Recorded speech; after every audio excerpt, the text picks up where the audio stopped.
Hello, how are you today? I hope that you are doing well, and I hope that today finds you in perfect peace in every single area of your life. So, today is June 29th, which makes it the 29th day of Uterine Cancer Awareness Month. And as a uterine health advocate, I am committed to sharing, posting information about all things uterine health and all things uterine cancer during this month of June, and throughout the year I post as well. So I just wanted to take the time to say thank you. Thank you for your viewership. Thank you for commenting, subscribing, all the levels of engagement that you provide onto this channel. It is greatly appreciated. It's always written in my description, but I like to say it verbally. I am not a medical doctor. I'm a uterine health advocate. So, uterine health, let's talk about it. So, as you know, every day this month I've been posting various topics and doing different research on various things. And I recently ran across a type of uterus that I didn't know existed. And I thought it very important for me to share that information with you today. So, today I'm going to share about a rare type of uterus, which is called the unicornuate. So, it's spelled like unicorn, the letter U and 8. So, unicornuate uterus is how they have termed it. And it's also referred to as the single horn uterus. So unicornuate uterus is also referred to as a single horn uterus. So this is a rare condition where only half of the uterus is formed. And the reason why they called it a single horn uterus is because only one fallopian tube is developed, and it becomes an asymmetrical type of shape as well. So one unicorn in an asymmetrical type of shape, and that is what makes up the unicornuate uterus, or the single horn uterus, as it's commonly known as well. So, just a quick sidebar too, though.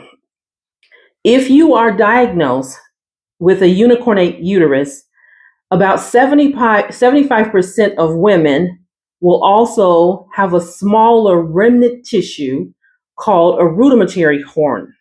So if you are diagnosed with the single horn uterus, then there's a 75% chance, well, 75% of women, I should say, have a smaller remnant tissue called a rudimentary horn. And I'm just going to briefly explain what that is, and then I'm going to go back to the single horn uterus.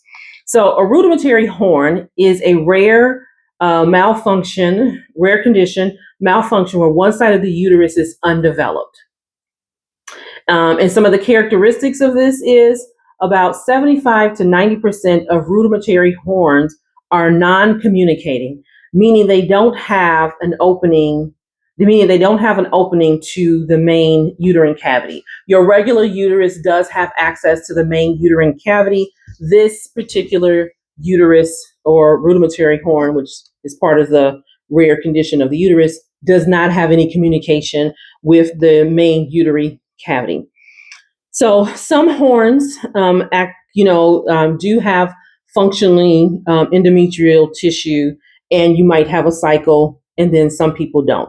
So although you have this, and it's only like one half of the uterus with the rudimentary horn, some people have cycles, some don't. It just depends. And up to 40% of women with rudimentary horn also have abnormalities, like they have they're missing one kidney, and it's usually on the same side that they're missing that kidney.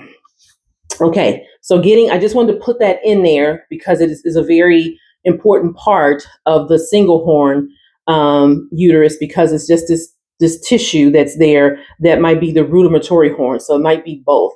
Hope I'm getting this correct. I had to reread to make sure that I presented this as factual and as common sense as I possibly could, because I says, whoa.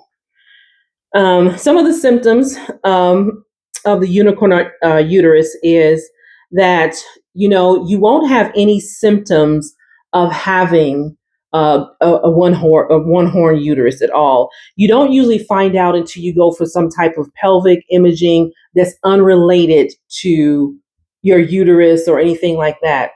But if it is unattached, and it has the endometrial lining, and it cannot shed during menstruation, it can cause severe pain. So if you have this and it is an unattached rudimentary horn that contains endometrial lining that cannot shed during your cycle, that can cause severe chronic pain. So basically, like your uterus forms every month, it's attached, it sheds, and you have your menstrual cycle. If this one is unattached and it has the endometrial lining, it can cause you severe chronic pain. So you might be going to the doctor, for the chronic pain, not knowing that you might be one of the rare people, women, that has this unicornuate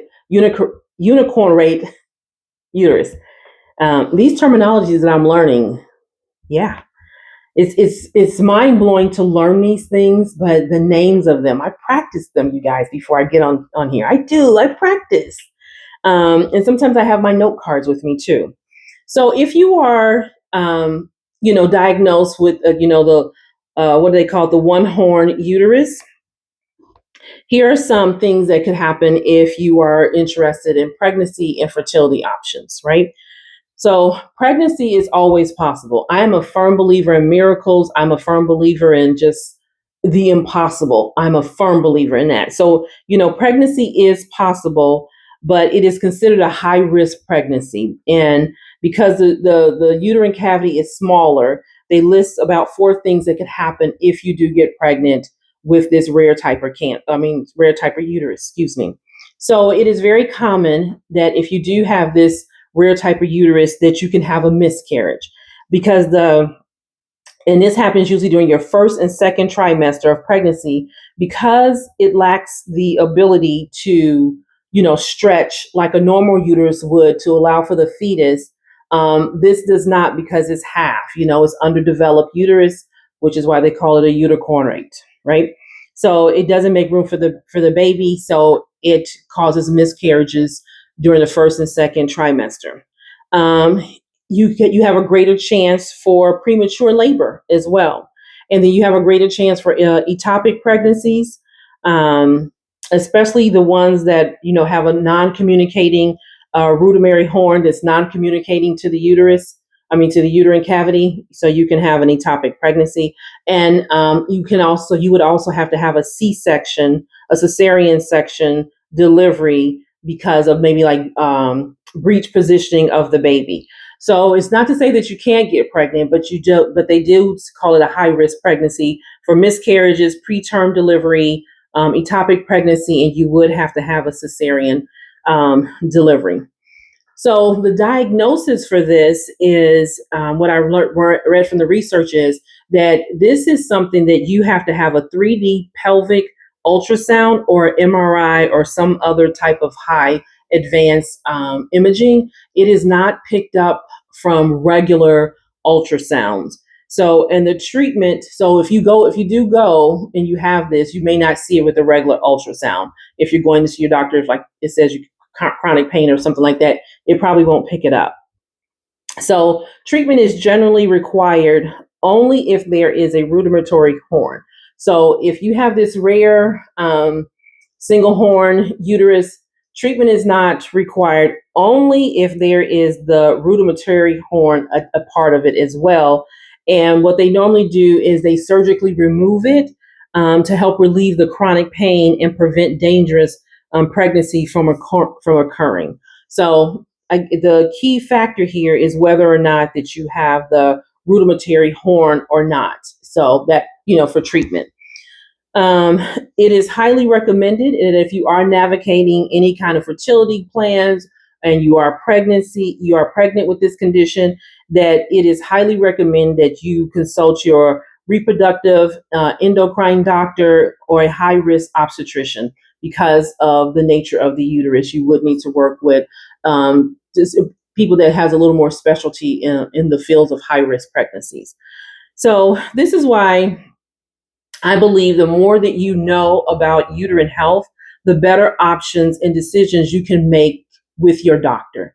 Until I had just discovered this, I never even thought that the uterus could develop in half and you only get one fallopian tube, and then to have something attached to it, and it cause you so much pelvic pain.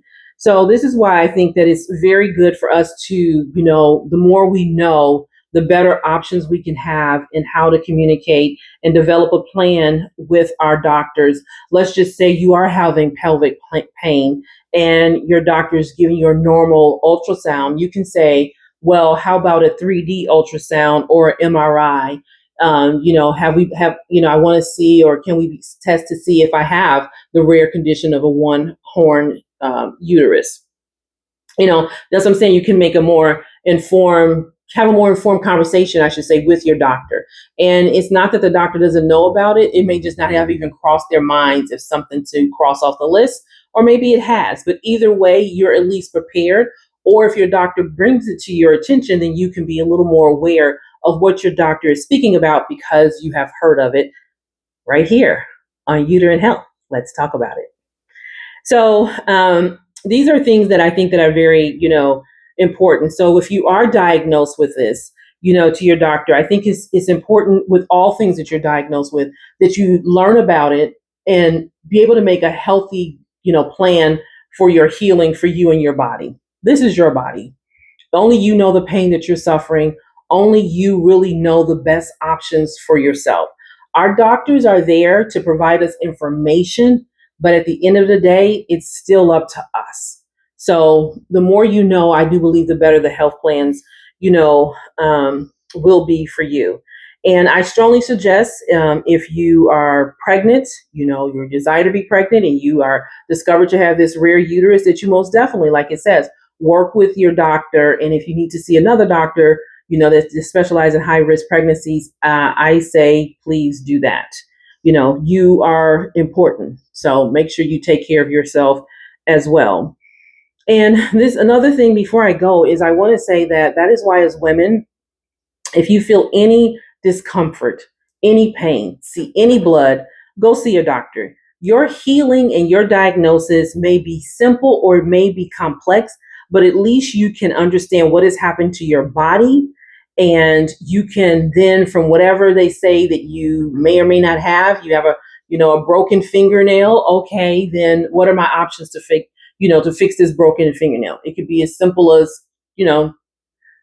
file it down and let it regrow, to something as, go get a, whatever they put when you get a manicure, something like that on top of it. So so don't be afraid to go to your doctor. And if you are diagnosed with something, don't be afraid to get a second opinion. If you feel that you're going to your doctors and nobody is listening to you and you're advocating for yourself saying, no, this is what's going on. I never forget the lady that went to the ER and she kept saying, no, this is what's going on. And finally, a doctor came in there and he said, let's examine something. I forgot what it was for her head, because she was saying that she was having problems in her head area, like really bad headaches. And they just was not taking her seriously. And come to find out, it was something very serious, but she kept advocating for herself. You have to advocate for yourself. And it can be tiring, I know, but that advocacy leads to your healing. So advocate for yourself is what I would like to say.